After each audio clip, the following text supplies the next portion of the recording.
Shalom, selamat pagi Bapak, Ibu, dan saudara-saudara sekalian. Sebelum kita mendengar firman Tuhan pagi hari ini, marilah kita berdoa. Bapa kami yang ada di surga, selamat pagi, terima kasih buat hari ini. Hari yang Tuhan berikan buat kami semua.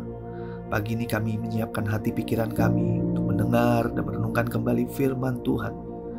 Kami percaya firman-Mu merupakan kekuatan bagi hidup kami semua. Kami siap mendengarnya di dalam nama Yesus. Haleluya.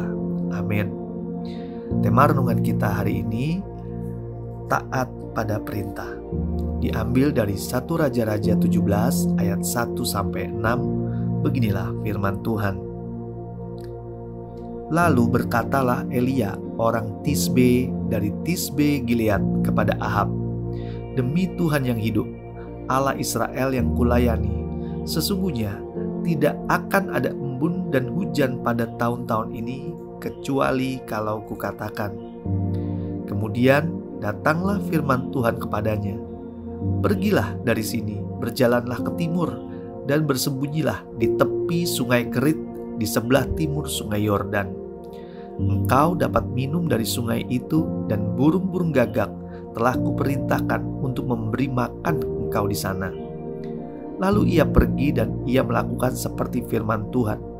Ia pergi dan diam di tepi sungai Kerit di sebelah timur sungai Yordan. Pada waktu pagi dan petang, burung-burung gagak membawa roti dan daging kepadanya, dan ia minum dari sungai itu. Saudara yang dikasihi Tuhan, sudah seharusnya seorang pekerja menjadi pekerja yang baik dan patuh pada atasannya.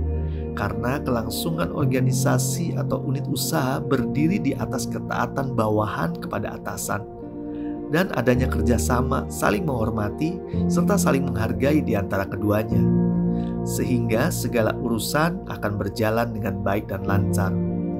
Begitu pula dengan murid terhadap gurunya. Seorang murid saat proses pembelajaran sedang berlangsung harus taat pada perintah gurunya.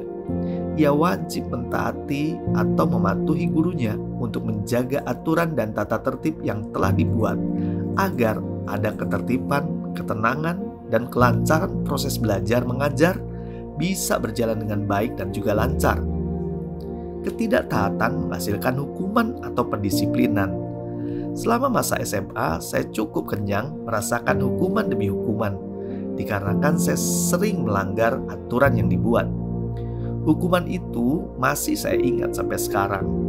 Mulai dari dijemur di lapangan, menyapu halaman sekolah, mengosek WC sekolah, bahkan sampai disuruh belajar di rumah alias diskors, hingga hampir dikeluarkan dari sekolah. Itu telah saya alami. Setelah saya bertobat, saya baru menyadari apa yang saya lakukan sebenarnya sangat merugikan diri saya sendiri. Saya jadi tidak bisa fokus dengan belajar dan senangnya hanya main saja.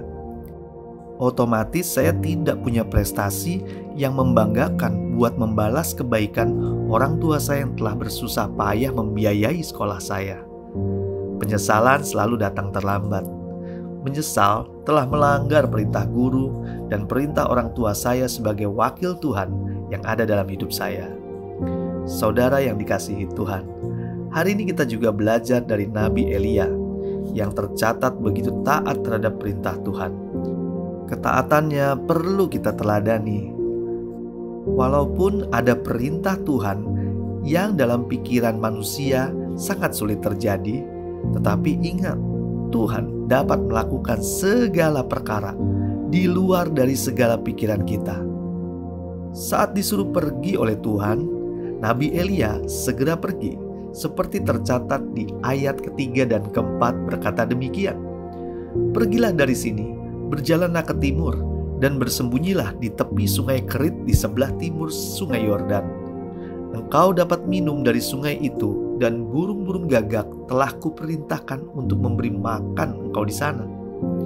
Di ayat ini, Tuhan tidak saja memerintahkan Nabi Elia untuk pergi, tetapi burung-burung gagak juga diperintahkan Tuhan untuk membawa makanan bagi Nabi Elia. Itulah luar biasanya Tuhan. Ia sanggup melakukan segala hal yang mustahil bagi kita anak yang disayanginya. Tuhan selalu peduli dan sayang terhadap kita umatnya. Saat kita mentaati perintah, pasti ada berkat Tuhan yang menyertai perintah tersebut. Jadi janganlah pernah takut, jangan pernah ragu untuk mentaati perintah Tuhan, karena perintah itu pasti mengandung berkat Tuhan dan akan membawa kita senantiasa hidup di dalam rencananya yang indah. Jangan melanggar perintahnya, karena ketidaktaatan selalu berujung pada hukuman yang sangat merugikan bagi kita. Mari kita berdoa. Tuhan Yesus, kami berterima kasih untuk firman-Mu yang meneguhkan kami, untuk kami senantiasa taat pada perintah-Mu, karena di dalam perintah Tuhan selalu ada berkat mengikutinya. Kami juga sadar dengan kami taat pada perintah-Mu, kami sedang mengikuti hidup di dalam rencana Tuhan yang indah. Pagi ini juga kami tidak lupa menyerahkan semua rencana kami dalam tangan-Mu Tuhan. Sertai kami dimanapun kami berada, dari pagi sampai malam nanti. Berkat dan perlindungan Tuhan menyertai kami senantiasa. Di dalam nama Yesus kami berdoa. Haleluya. Amin. Tuhan Yesus memberkati.